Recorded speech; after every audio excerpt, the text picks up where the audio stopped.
Mari dimulai. Ada pertanyaan dari brosur?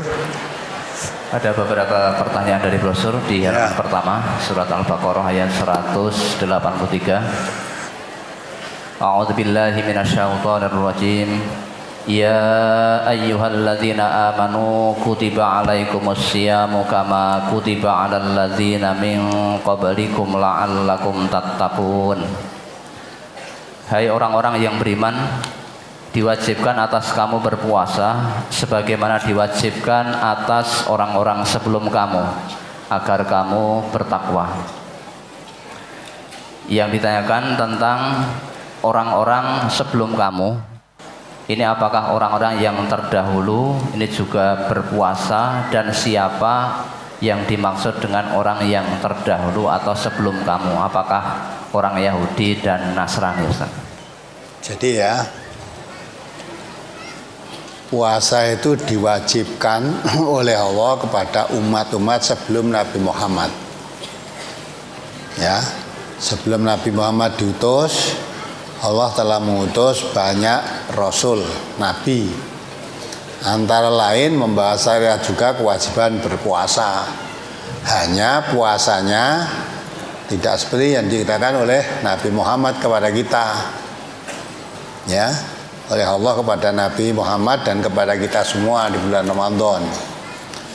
Jadi dari ayat itu menunjukkan bahwa kewajiban puasa itu tidak hanya umatnya Nabi Muhammad, umat-umat sebelum pun sudah diwajibkan berpuasa. Hanya puasanya seperti apa tidak dijelaskan di situ. Apalagi? Kemudian brosur halaman 2 tentang pengertian asyam atau puasa. Di situ dijelaskan di dalam tafsir Al-Manar dan juga disebutkan dalam Subulus Salam. Jadi Al-Manar dan Subulus Salam itu siapa dan apa dan siapa pengarangnya, Ustaz?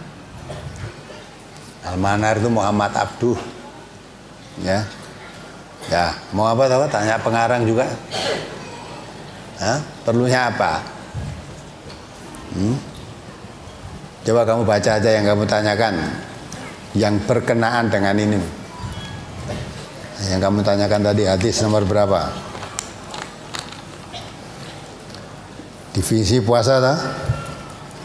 Oke, tentang pengertian asyam atau puasa. Ya. Asyam atau puasa.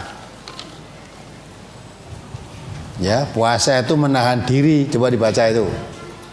Ya, biar jelas. Pengertian asyam atau puasa. Asyam atau as-shaum menurut lughah atau bahasa artinya menahan diri dari melakukan sesuatu.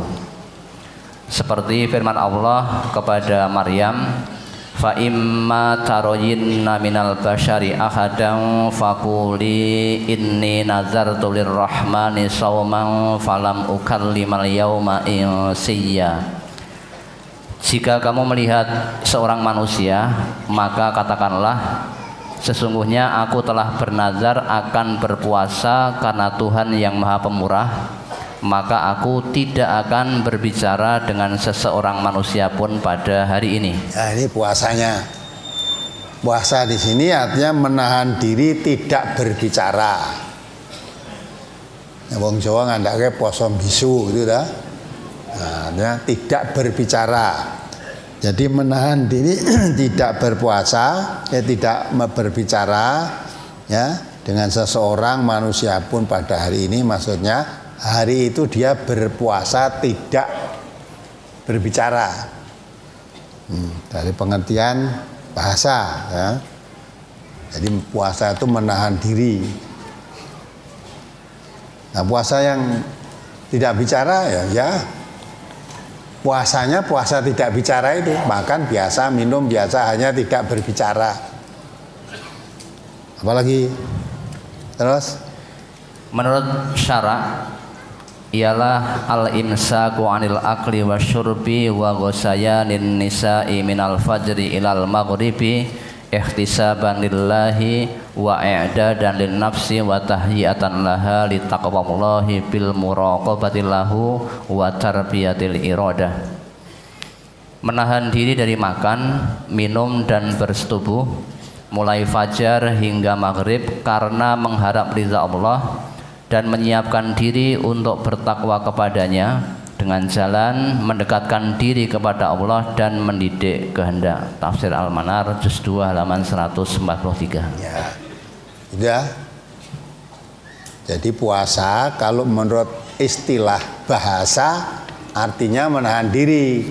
Tapi kalau menurut pengertian syara agama, ya, di situ diterangkan menahan diri dari makan, minum, bersetubuh mulai fajar hingga maghrib karena mengharap ridha Allah dan menyiapkan diri untuk bertakwa kepadanya dengan jalan mendekatkan diri kepada Allah dan mendidik kehendak. Ini tafsir Al-Manar ini bukan menurut pengarangnya saja begitu, tapi didasari dari pengertian-pengertian puasa berdasarkan hadis Nabi dan ayat-ayat Al-Quran. Ya, ayat Al-Quran tidak boleh kan makan mulai terbenamnya matahari sampai fajar subuh, ya, tidak boleh makan, tidak boleh minum. Ya, di dalam ayat Al-Quran diterangkan ukhila lakum lailatas syiyam minan nisa dan seterusnya. Jadi sampai menjelang subuh. Nah, baru setelah menjelang subuh itulah tidak boleh. Yang dihalalkan itu pada waktu malam. Kalau sudah subuh tidak halal, berarti tidak boleh makan, tidak boleh minum, tidak boleh bersetubuh. Ini berdasarkan hadis-hadis Nabi. Ya, dari yang diterangkan dalam tafsir Al-Manar ini diambil pengertian dari hadis-hadis Nabi, ayat-ayat Al-Quran. Oh, berarti dapat disimpulkan pengertian puasa itu seperti ini. Ini penjelasannya kan di situ. Puasa itu apa di situ menurut syara, ya. Dalam hadisnya Nabi dijelaskan tidak boleh makan di siang hari, minum di siang hari. Ditambah lagi, maka di sini kan di dalam tafsir ini diterangkan untuk bertakwa kepadanya, kepada Allah. Nah, ini dalam Al-Quran. Memang Allah memerintahkan umat Islam berpuasa. Tujuannya itu apa?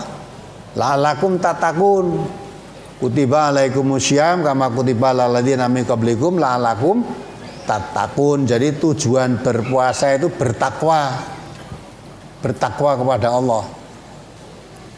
Nah, dengan menahan diri, tidak makan, tidak minum, tidak bersetubuh. Kemudian tidak hanya itu, menahan diri dari bicara-bicara yang kotor. Sebab kalau kamu berpuasa tetapi bicara-bicara kotor, bicara dusta, Nabi mengatakan Allah tidak butuh laparmu dan hausmu. Berarti dengan demikian berarti harus juga menahan diri tidak bicara kotor, tidak bicara dusta. Ya, karena memang mengharap ridhonya Allah. Sedang bicara kotor, bicara dusta itu dilarang. Allah sendiri, Rasulullah mengatakan kalau orang mukmin itu kalau bicara yang baik, kalau tidak bicara yang baik, lebih baik apa? Diam. Nah itu tuh. Maka dari itu disaripati pengertian dari hadis-hadis ayat-ayat Quran, disimpulkan berarti puasa itu seperti ini. Nah, apalagi halaman 3 pada hadis yang pertama. Bunyal Islamu ala khamsin syahadati an la ilaha illallah wa anna Muhammadar Rasulullah wa iqamis salati wa itaiz zakati wa siyami ramadhana wa hajjil baiti. Rawahul Bukhari wa Muslim. Islam didirikan atas 5 sendi, yaitu 1. Mengakui bahwa tak ada Tuhan melainkan Allah dan bahwasanya Muhammad pesuruh Allah. 2. Mendirikan sholat. 3. Menunaikan zakat. 4. Berpuasa Ramadan. Dan 5. Berhaji. Dari hadis ini, bagaimana dengan orang Islam yang tidak melakukan sholat 5 waktu tapi ikut-ikutan puasa? Apakah puasanya juga diterima oleh Allah? Sudah saya jelaskan berulang kali tadi di mimbar Ahad pagi ini. Tidak ada orang Islam yang tidak sholat 5 waktu. Ya, tidak ada orang Islam yang tidak sholat. Lah kok kamu tanyakan puasa? Ya, ada orang Islam yang tidak sholat tapi puasa, itu bukan orang Islam. Puasa itu diwajibkan kepada orang Islam. Kalau ada orang tidak sholat kok puasa, ya, orang tidak sholat kok puasa, ya biar sakarepe, tapi itu bukan orang Islam. Kalau bukan orang Islam puasa, ya nggak ada apa-apanya, wong tidak diwajibkan kok kamu. Kamu nanti akan tanya lagi, ada orang Islam tidak sholat tetapi membayar zakat, itu bukan orang Islam. Ya, jadi yang membedakan antara Islam dan kafir seseorang adalah sholat. Faman aqomaha faqad aqomatin. Barang siapa menegakkan sholat, dia menegakkan agamanya. Waman tarokaha faqad tarokat din. Siapa meninggalkan sholat, dan meninggalkan agamanya. Meninggalkan agamanya berarti bukan orang Islam. Paham nggak? Jadi aja enek sing tekon meneh enek wong Islam ora salat ora enek. Wong Islam kok ora salat. Dan sholat yang dimaksud sholat 5 waktu, bukan sholat Idul Adha, Idul Fitri. Kan ada kan di akad pagi ini juga yang tanya, selama ini merasa dia jadi orang Islam karena sudah sholat pendak tahun 2 kali, sholat Idul Adha dan Idul Fitri. Ternyata setelah dengarkan radio baru ngerti kalau saya itu ternyata bulung Islam. Kalau kamu sholat 5 waktu tegak, malah orang sholat Idul Adha, Idul Fitri tidak dosa, dan kamu Islam. Tapi kalau kamu hanya sholatnya Idul Adha, Idul Fitri, ya, tidak menegakkan 5 waktu, ya, tidak direken karena kamu bukan orang Islam, kamu kafir.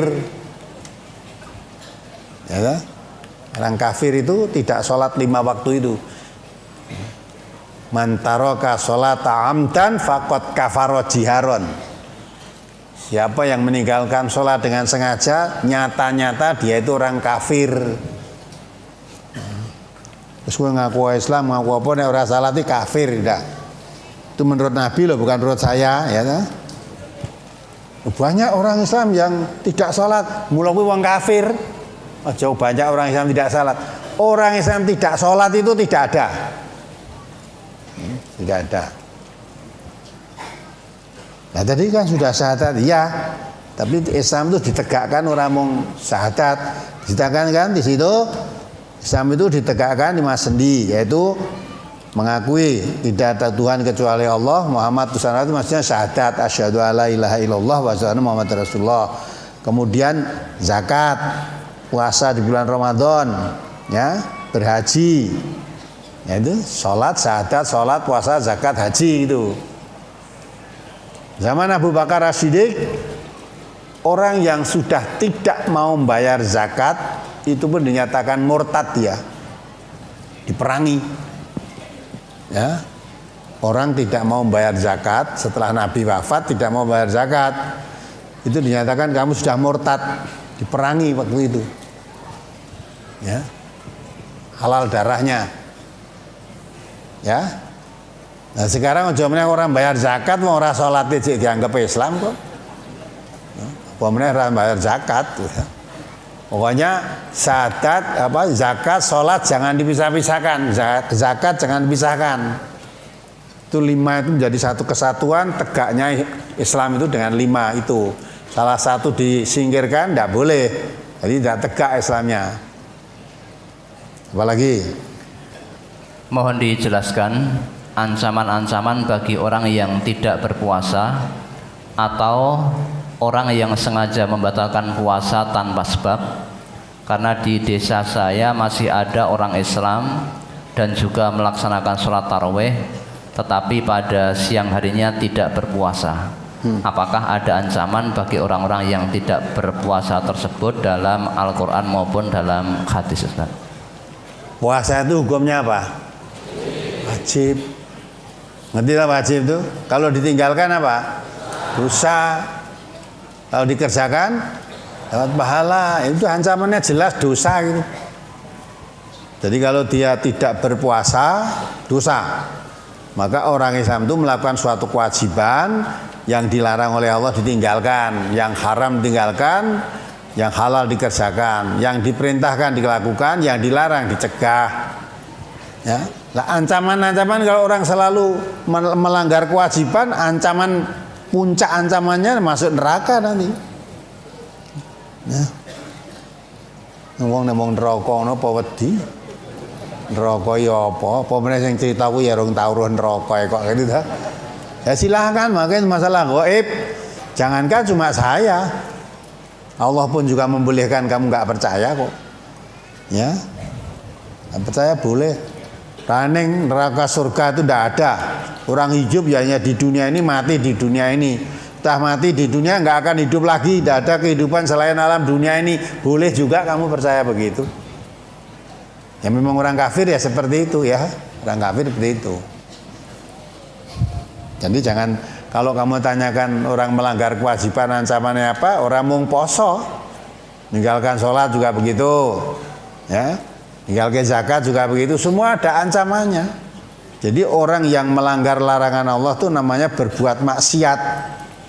Orang yang melakukan yang diperintahkan oleh suatu kewajiban tidak dilakukan itu berdosa. Nah, dosa akibatnya ya masuk neraka nanti. Orang itu akan dihitung semua amal perbuatan dosanya dengan kebaikan pahalanya baik mana, banyak mana. Kalau banyak dosanya ya masuk neraka. Kan itu ancaman pusat ancamannya nanti puncaknya itu di neraka. Apalagi tentang doa berbuka puasa, ada bermacam-macam doa berbuka puasa yang sudah dituliskan di brosur ini. Kemudian juga ada doa buka puasa, Allahumma laka sumtu wa bika amantu wa ala rizkika aftartu bi rahmatika ya arhamar rahimin. Ini apa ada hadisnya dan apakah sahih?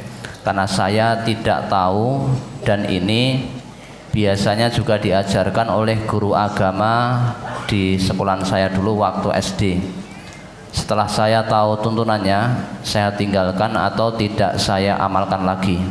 Tetapi doa tersebut masih dipakai oleh kebanyakan masyarakat untuk berbuka puasa di masjid-masjid atau di sekolah-sekolah dan di rumah-rumah. Dan doa tersebut biasanya juga diajarkan di SD, SMP, SMA. Ini mohon tanggapannya. tanggapan apa? Tentang, nah ini sudah diterangkan gitu. Coba kamu baca di antara doa puasa itu. tentang doa berbuka puasa. Ada bermacam-macam doa berbuka puasa, di antaranya sebagai berikut. An Ibnu Abbasin qala kana Nabiyyu sallallahu alaihi wasallam idza aftara qala Allahumma laka sumna wa ala rizqika aftarna fataqabbal minna innaka antas samiul alim. Dari Ibnu Abbas, ia berkata, adalah Nabi sallallahu alaihi wasallam apabila berbuka puasa beliau berdoa, Allahumma laka sumna wa ala rizqika aftarna fataqabbal minna innaka antas samiul alim.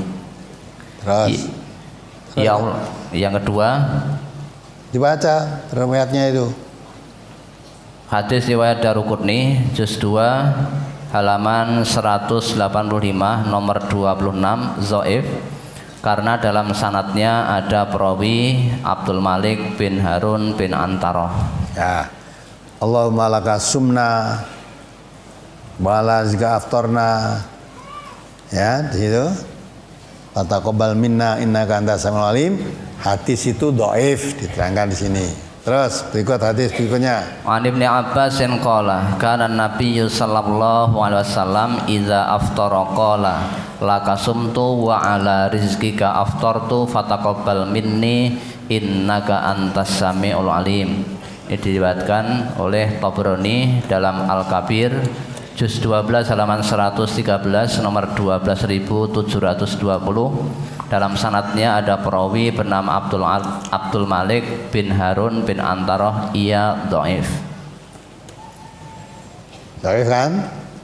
Hadis itu juga dhaif. Terus satu lagi. Bismillahi Allahumma laka sumtu wa ala rizkika aftartu. Hadis riwayat Tabrani dalam Al-Awsat, hadis nomor 7547. Dalam sanadnya ada perawi bernama Dawud bin Zabrokon, ia dhaif. Dalam Majma'uz Zawaid juz 3 halaman 279. Yes.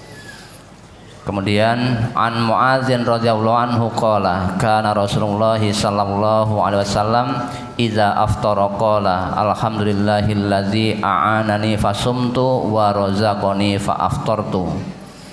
Diriwayatkan oleh Ibnu Sunni halaman 169 nomor 479. Sanadnya dhaif karena di dalamnya ada perawi yang tidak disebutkan namanya.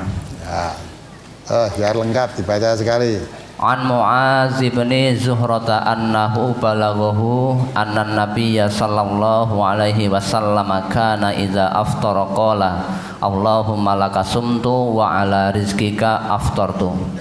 Dari Mu'adz bin Zuhrah bahwasanya telah sampai kepadanya bahwa Nabi sallallahu alaihi wasallam apabila berbuka puasa beliau berdoa Allahumma laka sumtu wa ala rizkika aftartu.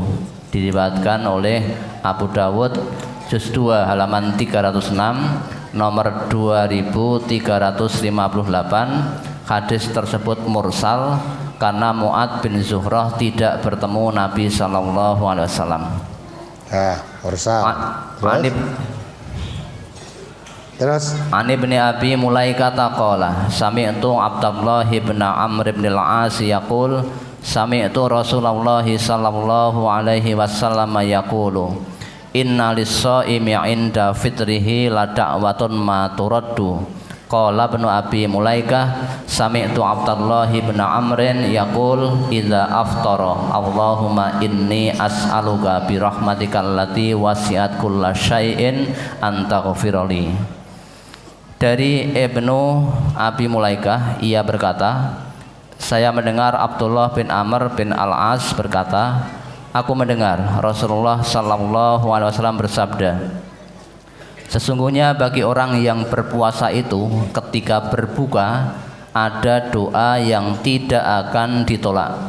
Ibnu Abi Mulaikah berkata, aku mendengar Abdullah bin Amr apabila berbuka puasa berdoa, Allahumma inni as'aluka bi rahmatika wasi'at kulla syai'in an taghfirli.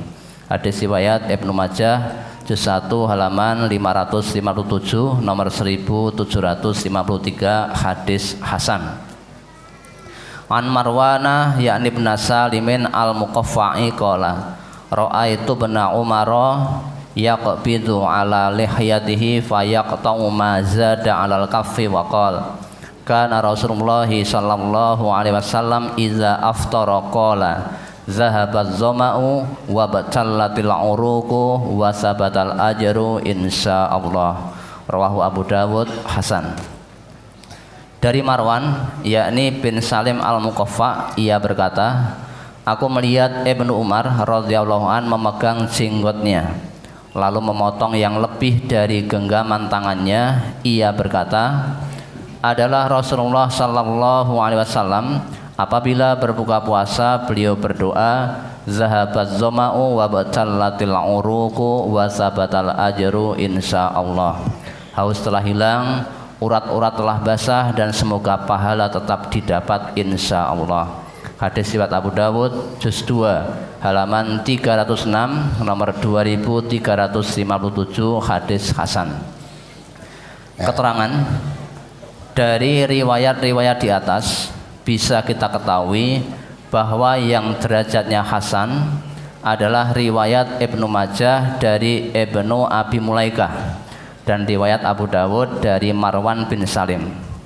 Namun pada riwayat Ibnu Abi Mulaikah di atas doa tersebut adalah lafaz Ibnu Amr. Adapun pada riwayat Abu Dawud tersebut lafaz doa itu dari Nabi sallallahu alaihi wasallam. Dengan demikian kita ketahui bahwa doa berbuka puasa yang paling kuat riwayatnya adalah yang diriwayatkan Abu Dawud dari Marwan bin Salim dari Ibnu Umar yaitu zahabat zama'u wa batallatil uruqu wa sabatal ajru insyaallah. Nah, udah paham belum? Ya, ini majelis ilmu, maka hadis-hadis tentang doa puasa dikemukakan. Doif katakan doif, hasan katakan hasan, ya banyak ini. Nah, maka yang kamu apa itu?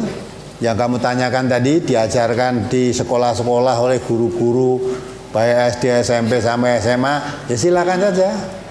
Tapi kalau kamu ingin tahu di antara doa-doa tadi, ya yang paling kuat dasarnya yaitu yang punya zahabat dhama'u wabtalatil uruqu wa sabatal ajru insyaallah. Itu yang paling kuat.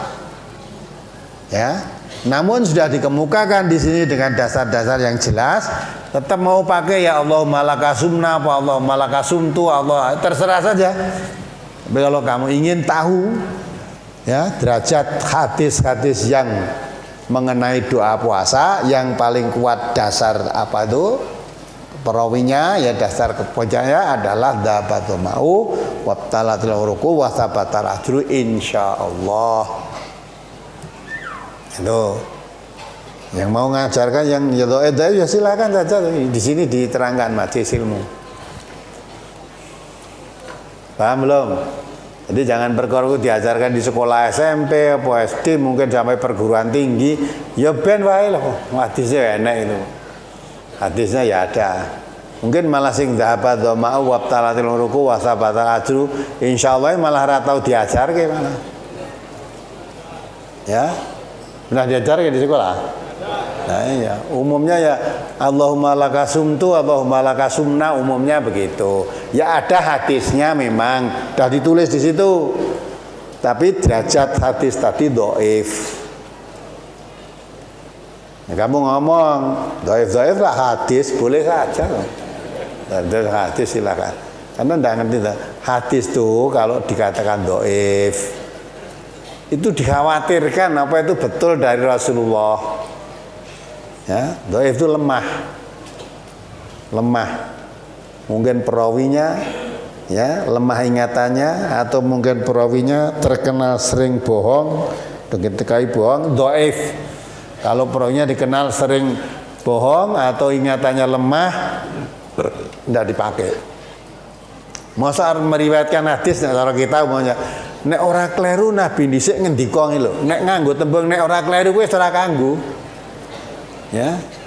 Nah karena kamu sendiri cik ragu gitu kok. Nek wong Jawa kan gajeke ndek ben ngomong ngene iki gajeke. Lho wis ra kanggo ya dadi perawi kanggo gajeke barang. Ndak dipakai. Maka teliti sekali untuk memakai hadis-hadis sahih itu dari sanadnya tidak boleh terputus. Ya. Di antara sanad-sanad itu harus kuat ingatannya. Tidak boleh bohong. Kalau pernah diketahui dia suka bohong tidak kanggu. Diketahui dia pelupa juga tidak dipakai. Maka jenis hadisnya termasuk dhaif. Ya. Apalagi doa buka puasa zahabat zama'u wa batallatil uruqu wa sabatal ajru insyaallah itu dibaca sebelum makan apa sesudah makan? Nah, coba bacaan artinya dibaca. Haus telah hilang, ya. Urat-urat telah basah dan semoga pahala tetap didapat insya Allah. Ya. Jadi kira-kira sakwise buka apa sadurunge? Hausmu telah hilang, wis ngombe urung iki mau. Haus telah hilang, urat-urat telah basah. Nah basah karena apa? Nah, dialiri air, dibasahi. Tadinya terasa kering, ya, uratnya ini terasa haus. Sekarang haus telah hilang, berarti sudah minum, ya, sudah minum. Nah, itulah karena sudah minum, sudah makan, ya sudah urat-urat leher yang kering tadi sudah basah. Hausnya tadi sudah hilang, sudah minum kok, ya. Nah, berarti dibaca kapan itu? Sudah buka atau sebelum? Sudah buka, ya. Zahabat dhama'u wa batallatil uruqu wa sabatal ajru insyaallah. haus telah hilang, urat-urat telah basah, ya. Mudah-mudahan pahala tetap didapat dari Allah, insya Allah, ya. Apalagi pada saat puasa berkumur-kumur atau gosok gigi tidak membatalkan puasa. Lalu bagaimana dengan menjilat atau mencicipi rasa makanan? Apakah ini tidak membatalkan puasa, Ustaz? Puasa kok dilat rasa makanan itu maunya apa? Ya? Apa wong poso kok ya dadak kepengin ngrasake panganan? Ya. Wis ngerti iki permen iki merasa mbok rasake ngerti legi. Coba tak dilatih legi tenan apa ora. Ya begitu maunya apa? Lah kecuali kalau ibu-ibu tukang masak itu misalnya ndak boleh wah poso. Lho kok kan disukai makan, wah jangannya asin bianget iki. Wah maklum wong poso lho. Mergo poso sehingga makanannya ora enak, kasinan malah kurang uyat. Boleh itu dirasa, itu karena ada penting untuk masak itu biar tidak mengurangi rasa enak, itu sekedar dirasakan tapi jangan ditelan. Gitu, boleh itu. Wong alat perasa kan di lidahnya sini. Masak kolak ya boleh dirasakan. Ya. Itu kan rasa manis, iya manis kan dibuat, tidak dimakan mau sekedar tahu rasa. Tapi kalau tidak ada perlunya, saudara, ya lihat tuh, wah roti kok baunya kok harum enak men, roti rasanya kok ya apa, terus dirasake lah, itu lain tujuannya. Kalau tadi yang ibu tukang masak ada maksud, jangan sampai karena berpuasa menyajikan makanan kurang enak, apalagi yang jual warung-warung makan ini, wah bareng poso sama masakane ora enak blas, akhirnya lengganane ilang kabeh. Apalagi apakah hal-hal berikut termasuk membatalkan puasa? 1. Kemasukan air ke telinga, memasukkan sesuatu ke dalam hidung, buang angin di dalam. Memasukkan sesuatu ini contohnya apa? Memasukkan sesuatu ke dalam hidung ini mbok lebone apa irungmu?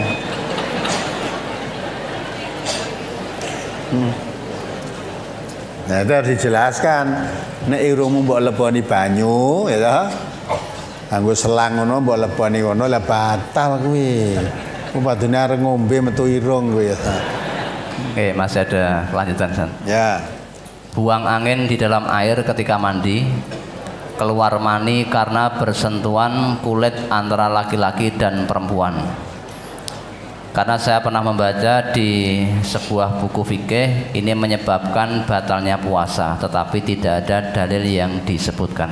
Bisa kurang wi, nangis barang batal, keluar darah batal. Nang fikih ngono kuwi, ya toh? Nang fikih ngono kuwi, ya. Ngentut yang jero banyu batal. Malah kalau kamu di kolam renang mandi poso-poso ya, mau ngentut munggah sik. Utawa jalane kentut diunggahke ngono.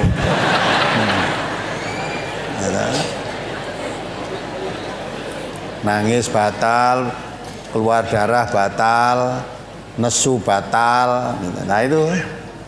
Nah itu maka tanpa dalil-dalil itu nggak bisa dipakai. Lah nanti kalau itu diterangke dengan dalil, ya nesu dikira menolak fikih. Fikih kalau itu diambilkan dari hadis-hadis Rasulullah dipakai, tapi kalau hanya dari akal aja nggak bisa dipakai.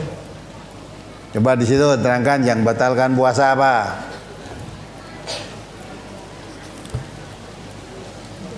Yo, halaman 4 itu. Yang membatalkan puasa sepanjang tuntunan Allah dan Rasulnya, hal-hal yang membatalkan puasa adalah sebagai berikut.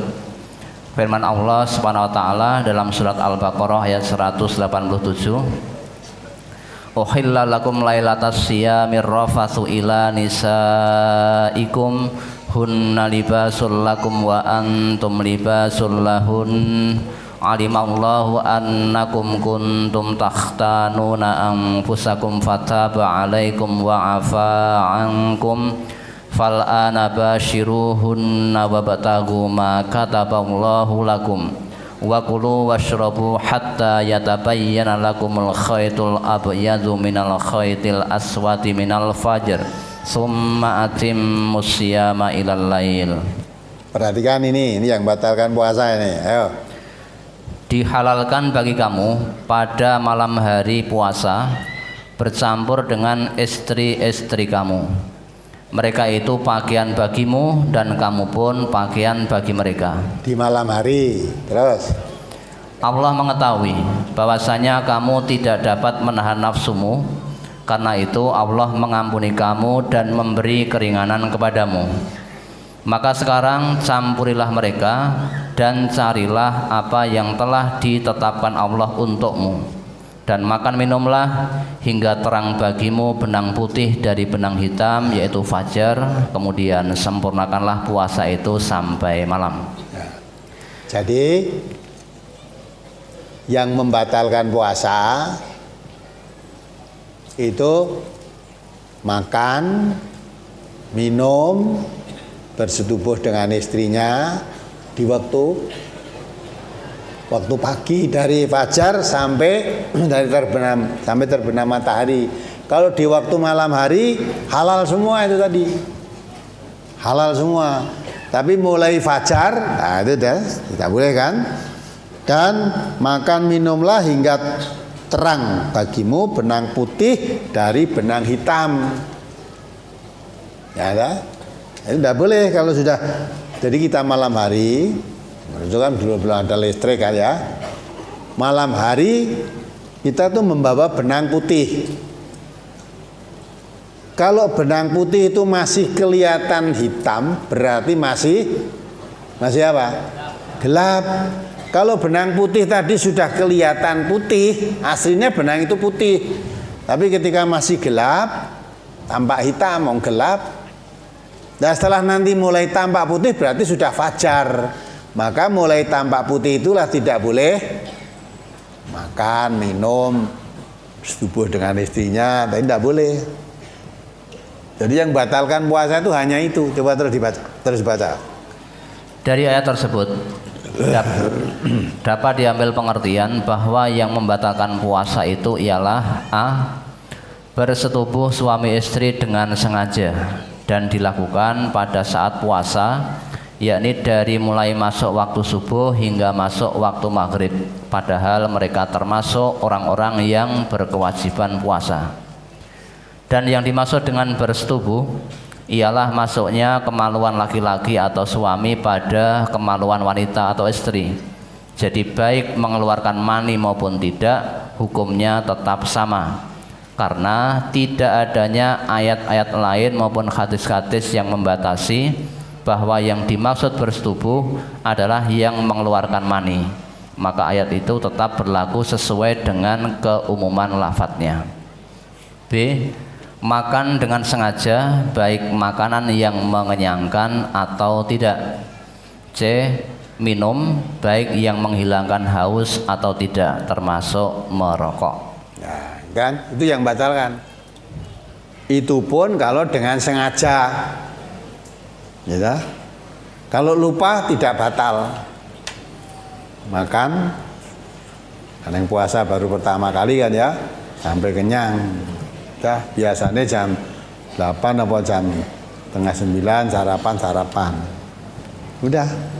Tahu-tahu warganya, loh, kamu kok tidak puasa? Wah, lupa saya. Nah, sudah. Lupa kalau tadi yang dimakan sarapan belum habis, wah lali tak enteni sisan sik. Enggak boleh itu ya. Nah, ketika kamu lupa tadi, ya diangkat penanya. Tidak ditulis. Setelah begitu ingat, lah harus berhenti, enggak boleh. Nah, nekat ya batal ya. Jadi lupa itu tidak membatalkan. Makan, minum, bersetubuh dengan suami istri lupa itu ya. Masa lupa wong cah loro lupa kabeh. Nah, itu saja. Nah, di sini nggak ada kok. Hadis-hadis Nabi yang nggak ada nerangke kok. Ngentut neng jero banyu batal, nangis batal. Dulu malah ada kok menelan ludah itu batal. Mulai nek poso ning ndi terus cacu-cacu. Apalagi ditambah gosok gigi batal. Mula wong posonya mbune kecing-kecing. Ya, do cedak wong poso itu enggak suka dulu. Ngomong udah bau ababnya. Kok ora digosok? Oh ini lebih harum daripada minyak kasturi kok. Jadi wong poso dadi kemproh. Sikat gigi enggak boleh, kemu tidak boleh. Udah, apa lagi? Nah, maka orang puasa itu yang membatalkan puasa hanya itu. Kalau tadi diterangkan dalam fikih termasuk kentut batal, keluar darah batal. Nah, keluar darah itu memang batal kalau darah itu darah apa? Haid atau nifas. Maka laki-laki tidak pernah tidak pernah batal karena keluar darah. Tidak pernah. Itu hanya khusus wanita. Ya. Jadi kalau keluar darah di siang hari udah jam 5 lah wis. Jam 5 tinggal berapa jam, setengah jam lagi tuh keluar darah. Ya batal. Nah, besok nyaure mulai jam berapa? Nah, orang kok mulainya ya jam 5 gitu. Aku gengi geben tuh batalnya mulai jam 5. Berarti saat ini naur mulai jam 5 tekan maghrib. Udah, karena batal rusak ya puasamu dari pagi. Do nyaur puasa dari pagi. Nah itu kan. Jadi puasa itu dulu berat. Wong tidak meludah aja itu tenggorokannya terasa kering, tambah ludah terus ya tambah kering banget kan. Ya. Jadi menelan ludah itu dulu batal. Keluar darah batal, nangis batal, kentut batal. Udah. Nah ini semua ternyata tidak ada dasarnya. Dasar yang kuat batal puasa hanya 3 itu. Udah. Apalagi lo ngaji karo ora beda ta? Ya, ngerti karo ora beda apa padha. Lah nek sing sudah kebacut mendarah daging pengertian itu sudah dipegang teguh, diberi pengertian yang baru yang diambilkan dasar malah muah ditolak. Wah, cah saiki sembrono yang agama itu kan. Ngenteng-ngenteng ke agama itu gitu ya. Padahal agama itu memang gampang. Jangan kira kalau kamu memberat-beratkan pahalamu dapat besar. Ya. Wong Nabi kita mengatakan ad-dinu yusrun, agama Islam itu mudah. Wala tu'asiru, jangan dipersulit. Jangan dipersulit. Terapkan apa adanya, Islam itu mudah. Tapi kalau tambah sulit, ya rekoso, rumit itu mesti banyak tambahan. Banyak tambahan-tambahan. Ya, apalagi? Jika seseorang melakukan hubungan atau bersetubuh dan tertidur sampai bangun waktu subuh, padahal dia belum mandi, apakah yang harus dilakukan? Apakah masih bisa tetap melakukan puasa? Dan apabila mandinya disengaja pada waktu sudah masuk waktu puasa, apakah juga boleh mengerjakan puasa, Ustaz? Coba kamu ulangi pertanyaannya. Yang lain dengar, pertanyaan ini penting ini.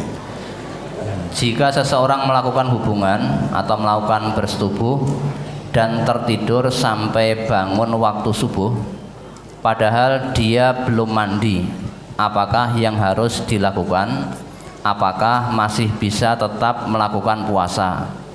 Dan apabila mandinya disengaja pada waktu sudah masuk waktu puasa, apakah juga boleh mengerjakan puasa? Orang yang berhadas besar wajib mandi itu siapa? Siapa yang wajib mandi? Kalau mau sholat, gitu? Puasa wajib mandi itu tidak ada, ya. Menesok poso rasa padusan.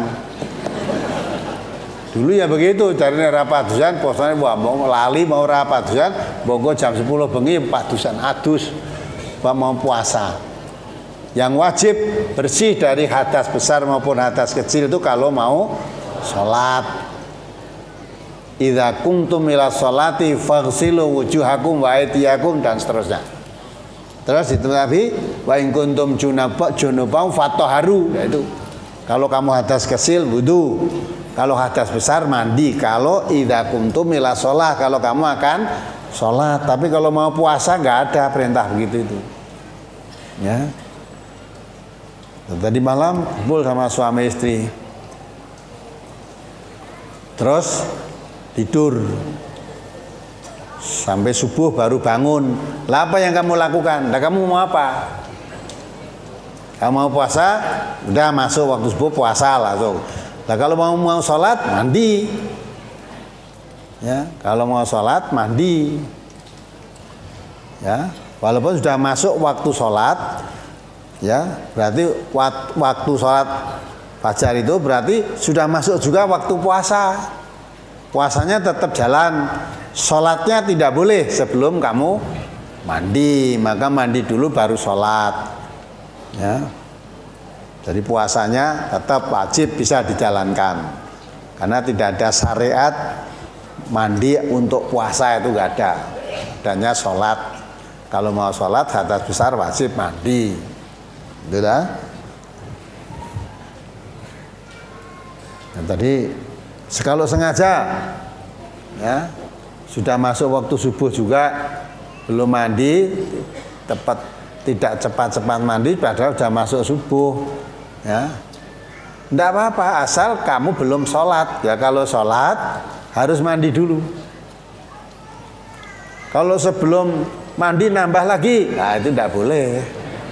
Itu namanya sudah terbit fajar tadi nggak boleh. Tidak paham ya? Jadi bagi orang berpuasa itu mulai puasa itu mulai terbit fajar sampai terbenam matahari. Menahan dari sesuatu yang membatalkan puasa. Sesuatu yang batal ke puasa tadi termasuk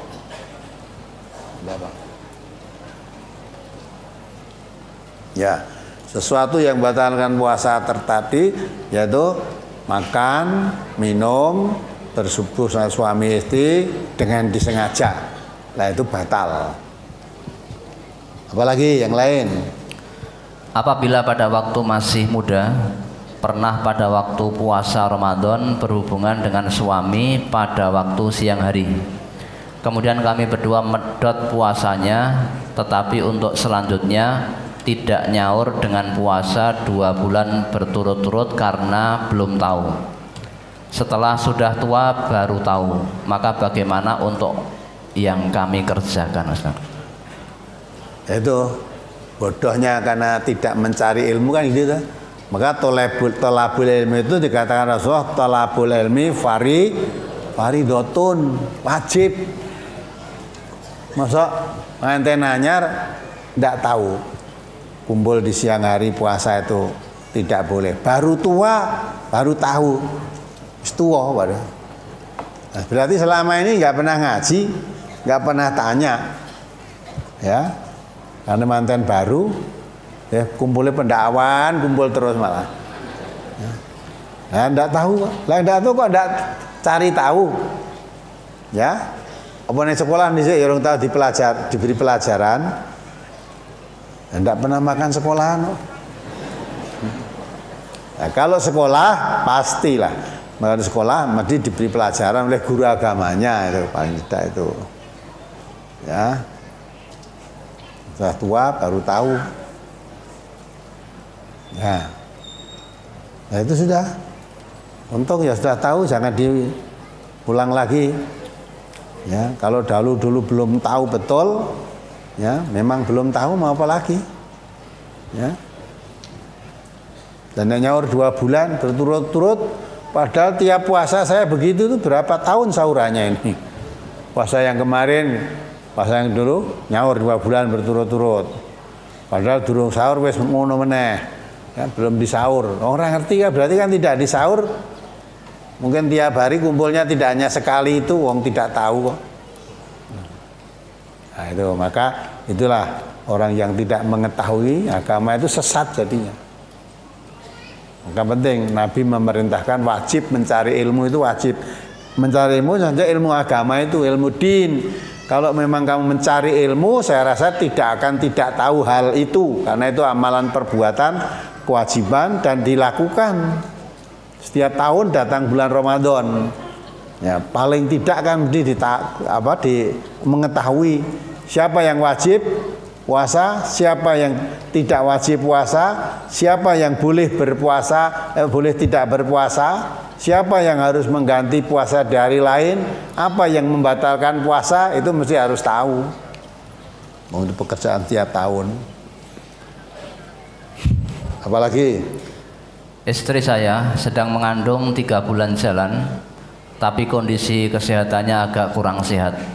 Pertanyaan yang pertama, apakah istri saya harus berpuasa? Yang kedua, apakah jika tidak berpuasa harus membayar fidyah atau mengganti puasa di waktu yang lain, Ustaz?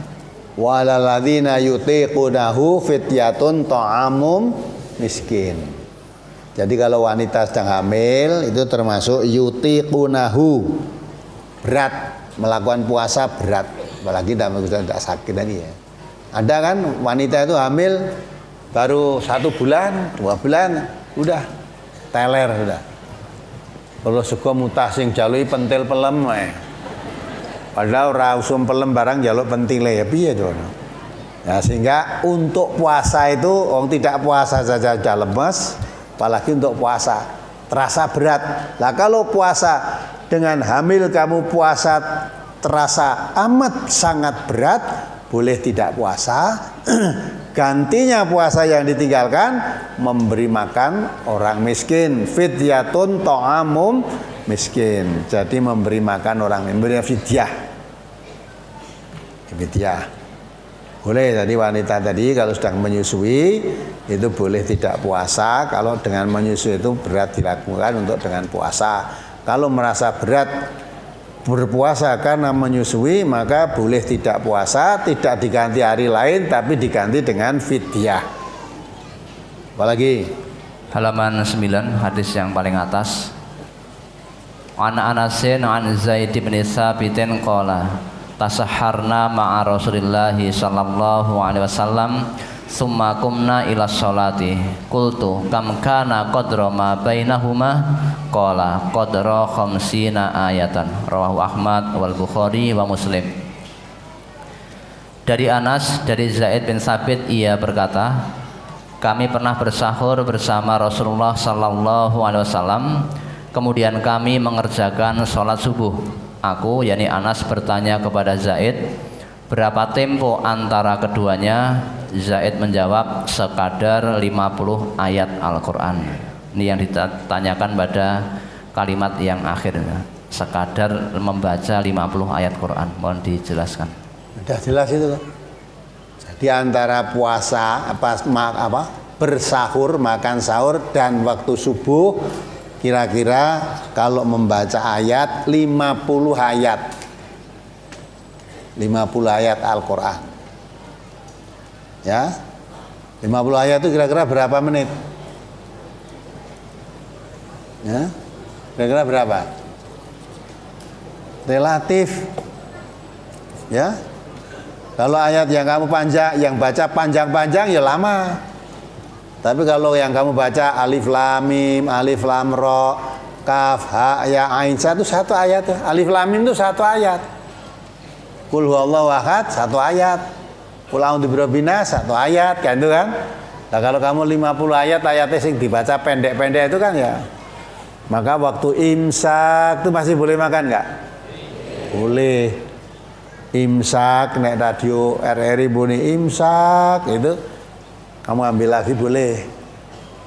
Hanya itu supaya hati-hati. Dah mulai ditahan itu, hati-hati ngabari wis cedak subuh gitu. Masih boleh itu. Oh, coba imsak malah tanduk radionya pateni. Adzan subuh ben ora krungu, itu ora bener ya. Imsak kok ya dah. Ini udah perhatian. Sudah sebentar lagi masuk subuh. Jadi puasa itu mulainya waktu subuh. Kalau sudah fajar subuh mulai ya terbit lah itu mulai puasa. Maka pada ayat tadi lah ya, pada surat orang tadi ya, itu kan diterangkan yang ukhila lakum lailatas syiyam itu lailasa. Di situ summa atimus syiyam ilal lail itu kan. Di situ diterangkan hatta yatabayyana lakum hatta yatabayyana lakumul khaitul abyadu minal khaitil aswad. Jadi sampai kelihatan benang yang tadinya putih tadinya tampak hitam sekarang putih, sudah kelihatan putih berarti sudah fajar. Nah, kalau sudah mulai fajar tidak boleh. Jadi maksudnya waktu subuh, mulai fajar subuh itu mulai berpuasa sampai terbenam matahari. Kalau imsak itu masih belum subuh, ya, boleh makan lagi.